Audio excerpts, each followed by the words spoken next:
From the PEP Radio Newsroom, this is the evening news blast. LGBTQ Nation is reporting Frank Liberati has filed a complaint against his opponent in a Democratic primary, erroneously claiming that she didn't use her legal name in her campaign filings.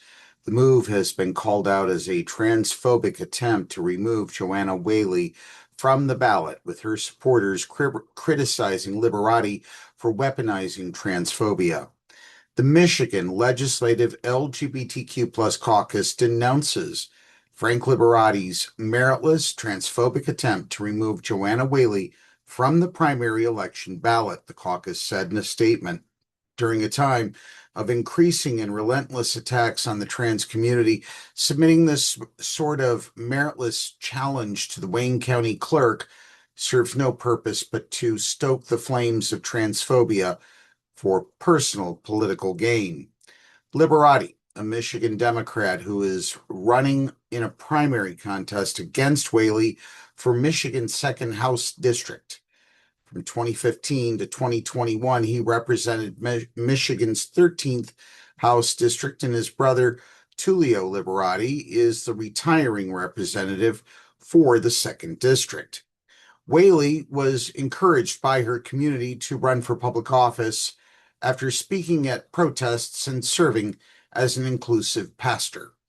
She decided to run for the House District seat after Tullio Liberati voted in 2025 in favor of a bill banning trans girls from participating on sports teams that match their gender identity. Beyond Liberati's complaint being a transphobic move, his claim is factually incorrect.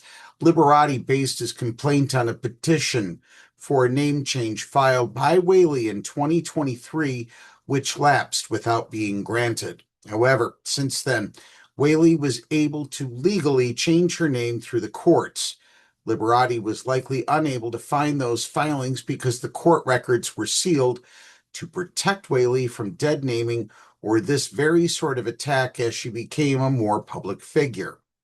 As Jay Kaplan of the Michigan ACLU's LGBTQ Rights Project told the Michigan Advance, even if Whaley had not gotten the follow-up court order, Michigan would still recognize Joanna as her legal name.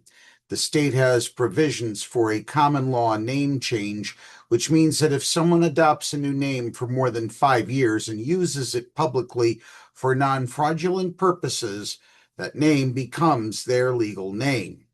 It's not going to hold because we have all the proof and documents, and I've got 100 witnesses who know me by Joanna. Whaley told the Michigan Advance, noting that the Wayne County Clerk's office had already asked for proof of her common law usage of her name. In their statement, the Michigan Legislative LGBTQ Caucus pointed out that the name change process in Michigan in 2023 was so onerous, expensive, and out of step with how other states treat petitions for name changes, that a Democrat-led resolution updated the process in 2024. The new process is simplified with fewer barriers and was likely why Whaley refiled for her name change after the 2023 petition lapsed. While her primary contender is trying to make this race about Whaley's gender identity, that has never been her own plan. Rather, she is running on a platform pushing for single-payer healthcare and making utility bills more affordable while also raising money for food pantries and delivering water to homes suffering outages. Whaley told LGBTQ Nation, "My transness, my queerness is never even a topic with most people in my community because we're focused on the things that they are focused on. And the number one thing is utility bills."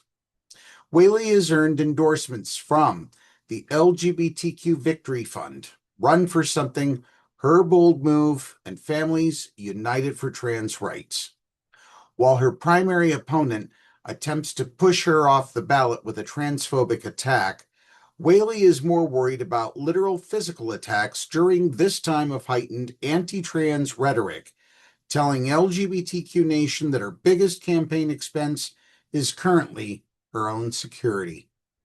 That's the news blast for this hour. The PEP Radio YouTube channel has daily news updates from 1 p.m. until 2 a.m. PEP Radio is available on the Live 365 app, the PEP Radio channel at paequality.com, fmstream.org, Radio Line, Streama, Roku, and Alexa. Up next, we have the Meadville area weather forecast here on PEP Radio.